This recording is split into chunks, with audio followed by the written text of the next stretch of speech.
Alright guys, so just picking up where we last left off, we learned what quantitative and qualitative observations are.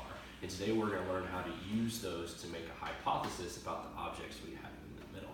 But last time we learned our cheer to help us remember what qualitative and quantitative reasoning is. So let's go ahead and say that together. 2, 1. Qualitative. See, hear, taste, touch, and smell. Need a number? That's not a number. Quantitative is the way to go. Alright, great job, great job. Okay, so let's just go over real quick what the difference is between qualitative and quantitative. So quantitative is if you need a number or you have to measure something, like maybe you see this and you want to know how wide is it, you're going to measure it with a ruler, that would be a quantitative observation.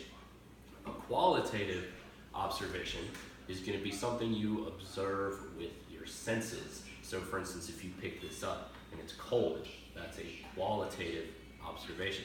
So getting into today's activity, what I want us to do is go ahead, you can feel around, play with these, make noises.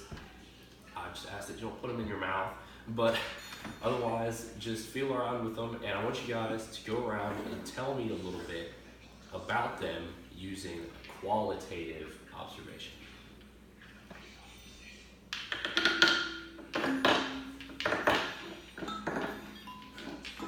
So what are we noticing? What kind of things do you think would be useful to form a hypothesis? Shiny, okay, that's great, I like that. So you're observing with your sense of sight, that's really good, I like it. Type of sound. Okay, what kind of sound are you hearing? Sounds like a frog. Sounds like a frog?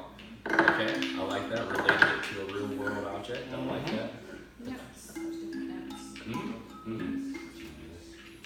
Like that, good observation, good observation. So how would we get a good quantitative observation on one of these? Like what, for instance, let's look at these two. Like what he's got in his hand and these two right here. They're very similar, right?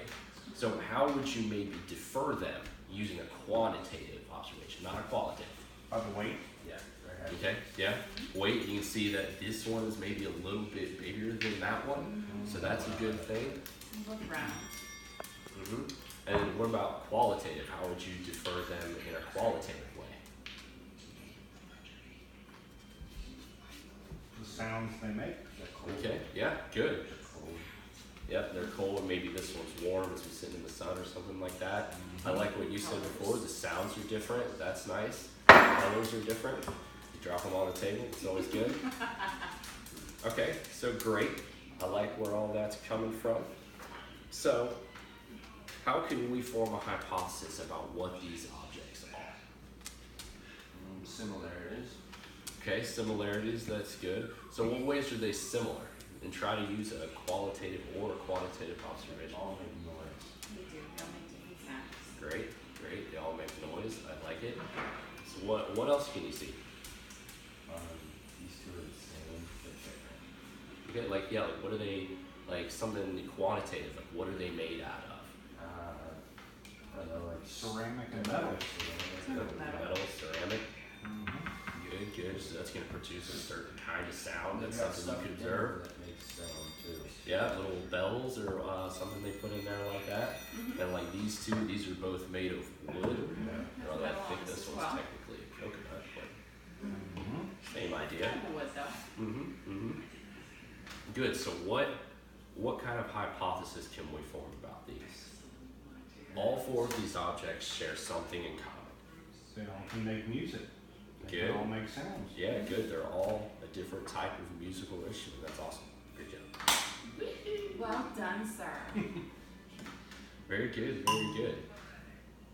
All right, so to wrap it up for the day, I'm happy we were able to come to a great hypothesis, and this is something we're going to apply later on as well. Let's go ahead and make sure we remember our cheer for the rest of the time, and then we can go ahead and get back to the rest of our day. Okay? 1, 2, 3. Qualitative. See, hear, taste, touch, and smell. Need a number? That's not a bummer. Quantitative is the way to go.